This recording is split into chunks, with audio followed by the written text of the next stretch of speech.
So I have to make this very, very snappy. Isaac Fayose, or whatever your name is. We received your message very loud and clear. It was obvious to us from which angle you were coming from.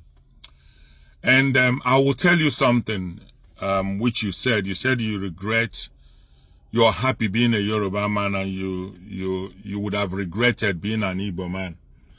And I join you in saying the same thing, that I truly, from my whole heart, join you to regret being an Igbo man. I wish I was a Yoruba man. Having said that, because it is very clear that the Yoruba tribe is one of the best tribes that God ever created in the world. How can one put it succinctly? This is a tribe that joined the Hausa Fulanis in 1967 to 1970 to kill over 3 million of the Igbo people.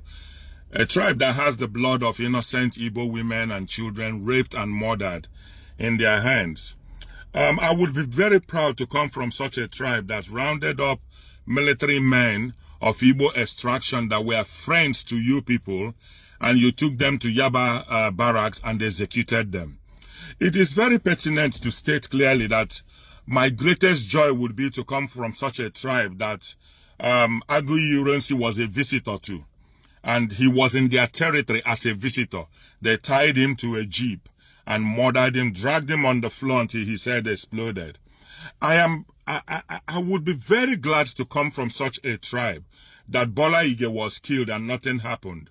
Abiola was poisoned and killed, even though he won the election landslide. And all the other tribes, the Igbo tribes, joined in campaigning for him and shutting down Lagos and was with him. Kudurat was murdered in the streets of Lagos and nothing happened. We know where is Idiabo. We talk about Delegiwa, who was bombed out of existence in this world.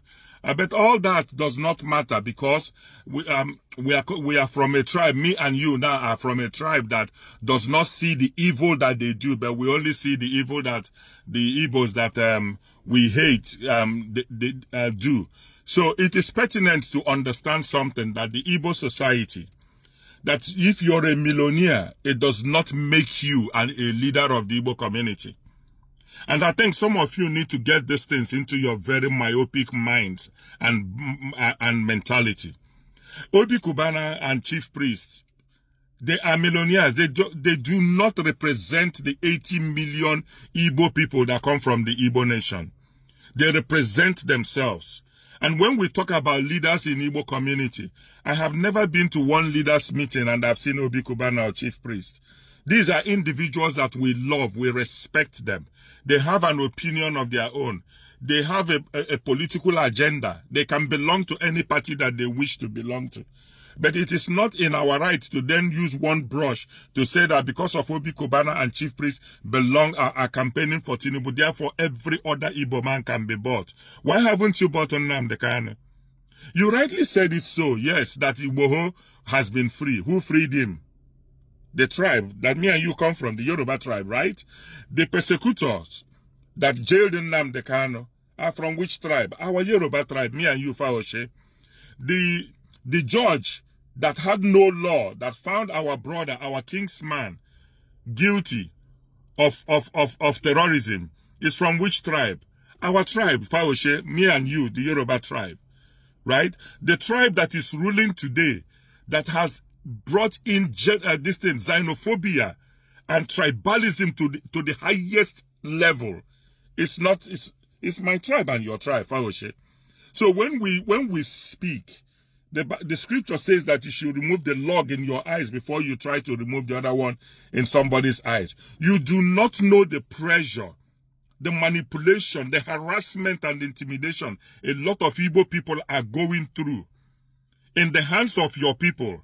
So when they come out to say on the mandate of stupidity and mental degradation that they stand, you now think that every Igbo person is joining them. Igbo people, that you're a millionaire does not make you a leader. What is Obi Cubana or chief priest going to say that Ohaneze Ndi Igbo has not said, that Ogbako Ndi Igbo has not said, that Congress of Igbo leaders have not said, that Ekwenche has not said, that Aki Ikenga has not said. What again will anybody say that the Igbo traditional rulers that have been trying to have audience with your president have not said?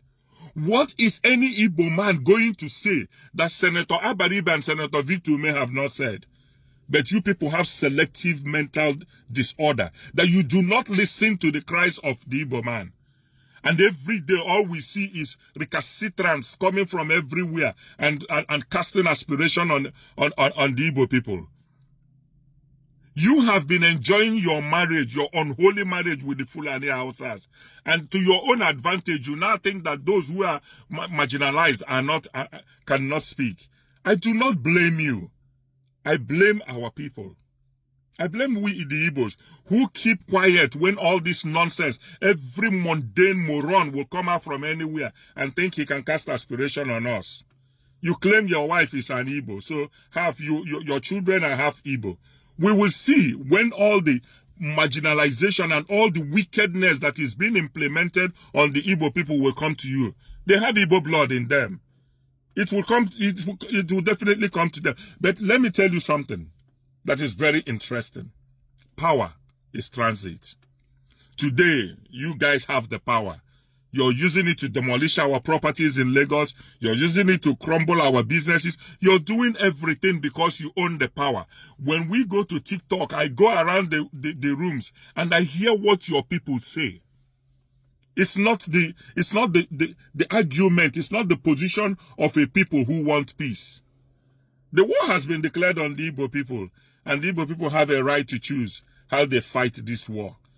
But thinking that these people, now, people like Ojo Okalo and the rest of them make up the leadership of the Igbo society, you must go and have your brain washed. Because they do not make the totality of the Igbo community. They do not make our leaders. In Igbo language, we say, Nadachi Igbo Achi, Nanesi Igbo Eso. You do not rule over the Igbo man. You follow him. And we know the people who are our leaders. And we know the people who follow the Igbos. So when you see all these guys standing on the mandate of stupidity, it does not mean that the whole Igbo people can be bought. Why haven't you bought Nnamdi Kanu? Why haven't you bought a lot of us to your nonsense cap that you're sharing? I think you guys, all the tribalism, xenophobia, and what you're implementing, they planned a coup against you people.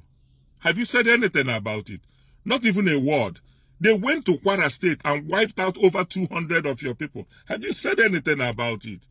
But if it was in Igbo land now, you say we are cowards. We did not retaliate. We did not do it. Because our people have left it for so long that any mundane moron can come out from any cubicle in Nigeria and begin to cast aspiration on us. We are a resolute people. We are a people who appear to be peaceful, but we are not stupid. And this war you people are starting, this conflict you guys are creating, when it will boomerang, when it will get to its crescendo, I hope we will all be there to dance to the forest dance of Surugede. I think you guys should take a chill pill and go and do something else and allow the Igbo nation to rest. Every day is one human person coming out from anywhere and casting aspiration on a people who just want to get by. And for God's sake, we say it for the 100th times.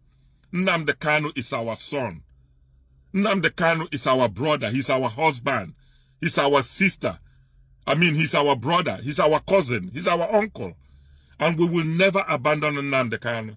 And if you think every Igbo person has abandoned Nnamdi Kanu, go to Igbo land on Monday and see what is happening. We are using every means necessary to make sure that our brother is released. But it does not mean that when a few people who sell Alomo bitter or whatever bitter they sell become scumbags for Tinubu, therefore every Igbo man is now in that bracket. For God's sake, I think you guys should need to change your tablet and take a chill pill. Or otherwise, go for some mental surgery. Because I think a lot of you people in Nigeria need that. Let the Igbo man rest. We have seen a lot from your hands. But we have stood firm. We have recovered from your 20 pounds that you gave us after the war. We saw how you starved our children, made them to seek of Kwashoko. It was from what your tribe. Isaac Fayose, I would advise you clearly, shut up and go and take a chill pill.